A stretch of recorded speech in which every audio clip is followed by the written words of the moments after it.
بسم اللہ الرحمن الرحیم۔ السلام علیکم، ہمارے چینل میں خوش آمدید۔ ناظرین، آج آپ کے لیے میں انتہائی خوفناک، سنسنی خیز اور دلچسپ کہانی لے کر آئی ہوں۔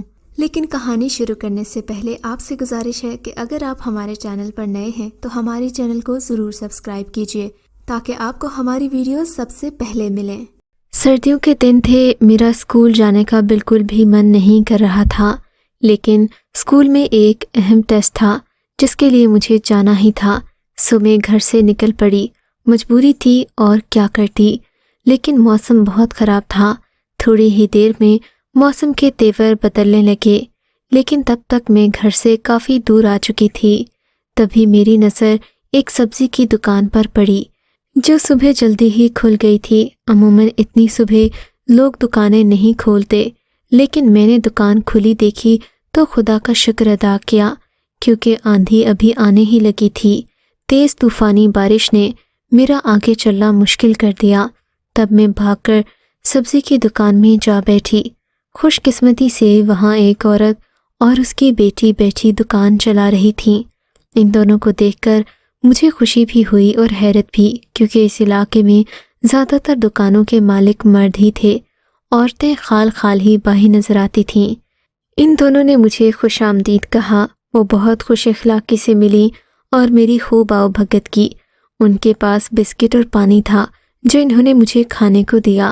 باہر تیز آندھی چلنے لگی تو انہوں نے دکان کا شٹر گرا دیا۔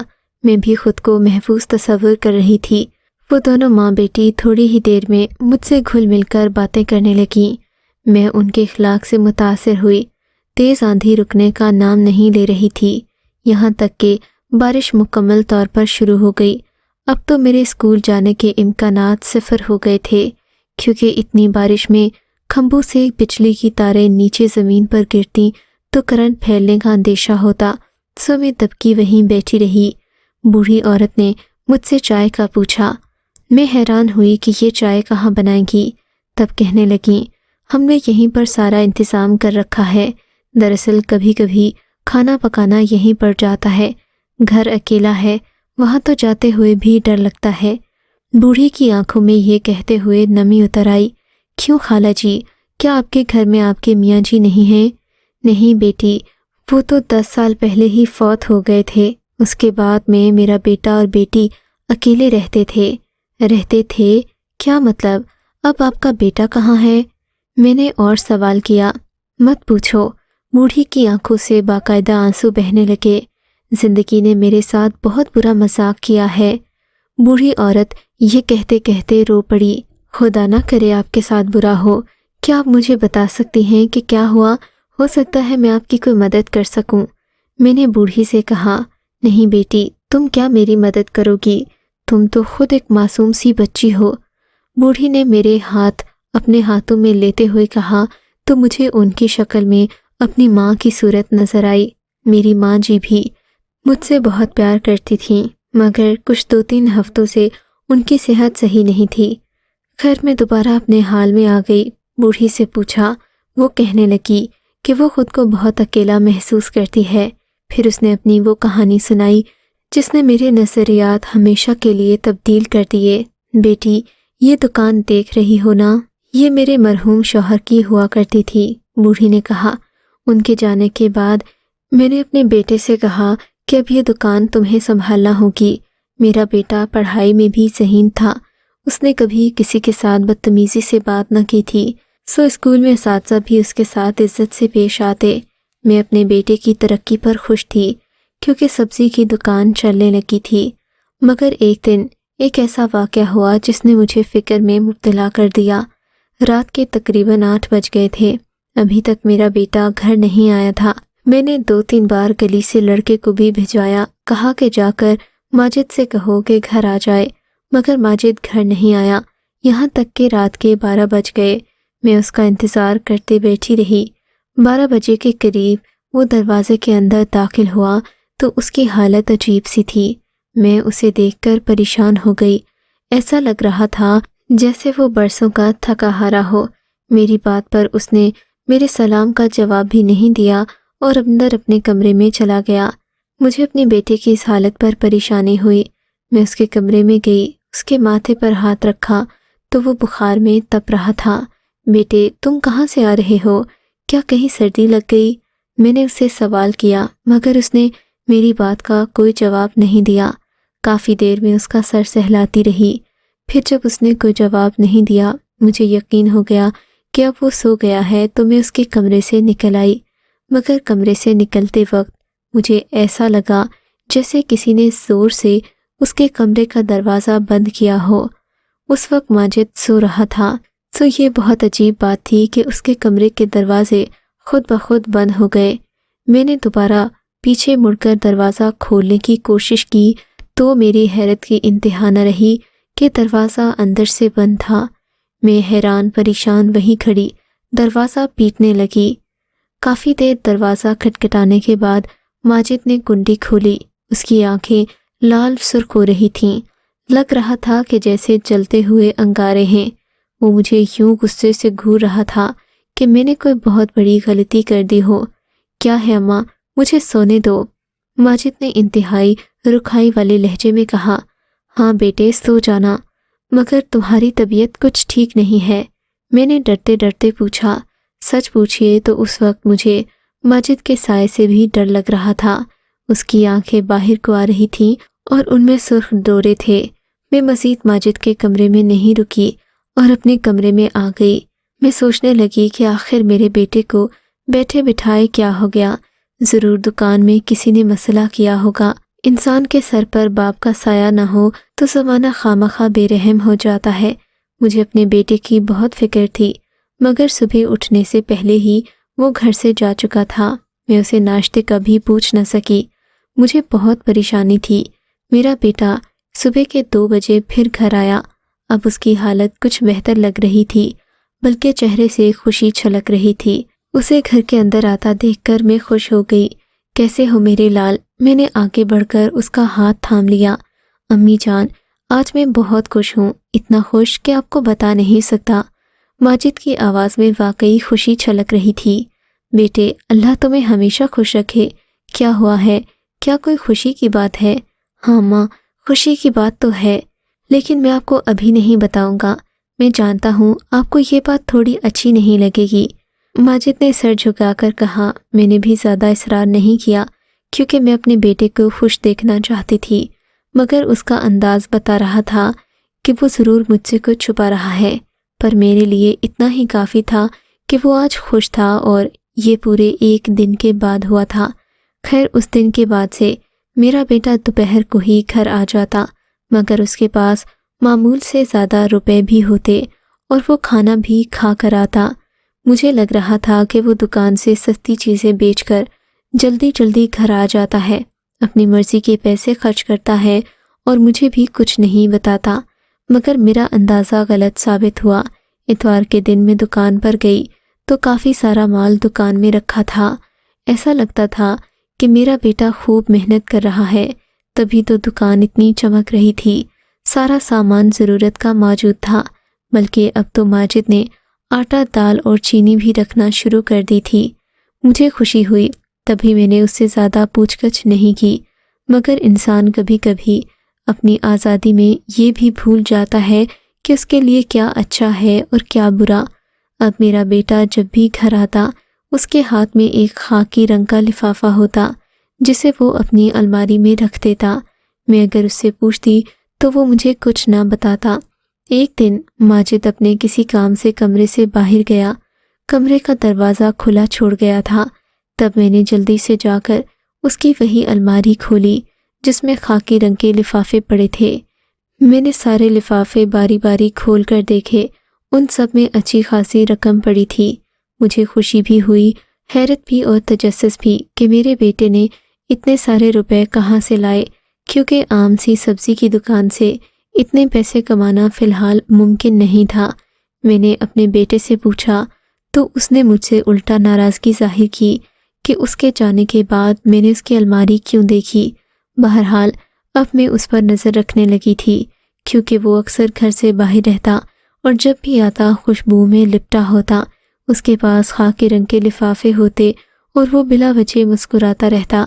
ایک دن میں نے اپنی بڑی باجی سے اس بات کا ذکر کیا۔ انہوں نے مجھے مشورہ دیا کہ تم اپنے بیٹے کی شادی کر دو، مجھے لگتا ہے کہ وہ کسی لڑکی کے چکر میں پڑ گیا ہے اور اب وہ اسے تحفے تحائف دیتی ہے، کیونکہ اکثر امیروں کی لڑکیاں ہی ایسے کام کرتی ہیں، ان کو ماں باپ کی دولت پر عیش کرنا خوب آتا ہے، مگر میں تم کو لکھ دیتی ہوں کہ تمہاری بہو اگر امیر گھرانے سے ہوئی تو یہاں گزارا نہیں کر سکے گی، اور اگر کیا بھی تو اپنے بیٹے سے ہاتھ دھو بیٹھے گی۔ باجی کی بات بالکل صحیح تھی، نہ میں اپنے بیٹے کو کھونا چاہتی تھی اور نہ اسے پریشان دیکھنا چاہتی تھی۔ تب میں نے اپنی ایک سہیلی سے بات کی، اس کی بیٹی بلا کی خوبصورت تھی، جو بھی اسے دیکھتا وہ دیکھتا ہی رہ جاتا، بس اس میں ذرا سی کمی یہ تھی کہ وہ تھوڑا ہکلا کر بولتی، اس وجہ سے اس کے رشتے نہ آتے۔ میں نے جب اپنی سہیلی سے اس رشتے کی بات کی تو اس نے باخوشی حامی بھر لی، بولی تمہارا بیٹا سعادت مند ہے، مجھے اس شادی پر کوئی اعتراض نہیں۔ میں نے اپنی سہیلی کا جواب سنا تو مارے خوشی کے نہال ہو گئی۔ میں جانتی تھی کہ ماہرہ اتنی خوبصورت اور اس قدر معصوم شکل و صورت والی ہے کہ ماجد ہر صورت اس کے سامنے پگھل جائے گا۔ یہ ہو ہی نہیں سکتا کہ ماجد اتنی خوبصورت لڑکی کو نظر انداز کر دے۔ تب میں نے ایک دن ماجد سے کہا کہ آج شام کو تیار رہنا، میں تمہیں لے کر ماہرہ کے گھر جاؤں گی، وہ اس قدر خوبصورت ہے کہ تم اسے دیکھتے رہ جاؤ گے۔ میری یہ بات سن کر ماجد غصے میں آ گیا۔ اماں جی، آپ نے مجھ سے تو پوچھ لیا ہوتا، میں کسی خوبصورت لڑکے سے شادی نہیں کروں گا۔ اس کی بات سن کر میں ہکا بکا رہ گئی۔ تم ایسا کیوں کہہ رہے ہو بیٹے؟ خوبصورتی اللہ کا فضل ہے، تم اگر اس سے شادی کرو گے تو کبھی ناخوش نہیں رہو گے، وہ خوبصورت ہی نہیں خوبصیرت بھی ہے۔ میں نے ماجد کو سمجھانا چاہا، مگر وہ کھوئی کھوئی نظروں سے یوں مجھے دیکھتا جیسے میں نے کوئی گناہ کر دیا ہو۔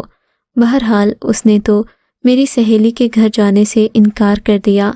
تب میں نے اپنی طرح سے منگنی کی انگوٹھی لڑکی کو پہنا دی اور یہ رشتہ پکا کر دیا۔ ادھر ماجد کو یہ نہیں معلوم تھا کہ میں اس کی زندگی کے لیے کیا سوچ رہی ہوں۔ میں اسے جو بھی اچھی بات کہتی وہ اسے برا مناتا، کہتا کہ آپ میری زندگی میں دخل اندازی کر رہی ہیں، حالانکہ میرا بیٹا اس سے پہلے کبھی ایسا نہیں تھا۔